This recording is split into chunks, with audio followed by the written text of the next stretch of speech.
Frederick Douglass is among the most recognizable names in the abolitionist movement. It is less well known that he was also a staunch and vocal supporter of women's equality and the suffrage movement. At the Seneca Falls Convention, Douglass played a pivotal role in the passage of the Declaration of Sentiments, stating that he could never support extending the franchise unless it was extended to everyone, women and people of color alike.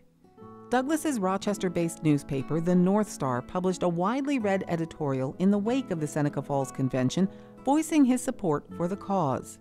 In fact, the motto of the North Star was, "Right is of no sex, truth is of no color, God is the Father of us all, and we are all brethren." In the years prior to the Civil War, Douglass maintained a close friendship with Susan B. Anthony, even delivering the eulogy for Anthony's father Daniel at his funeral in 1862. That relationship became strained, however, in the years following the war, and the passage of the 14th Amendment extending citizenship and equal protection to freed slaves, and the 15th Amendment to the U.S. Constitution.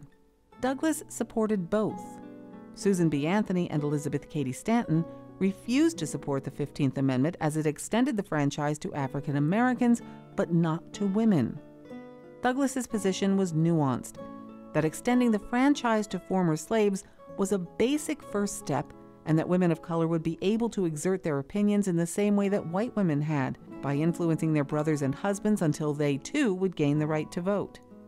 Although his position on the 15th Amendment created a rift between Douglass, Anthony, and Stanton that was never healed, Douglass never stopped supporting the suffrage movement.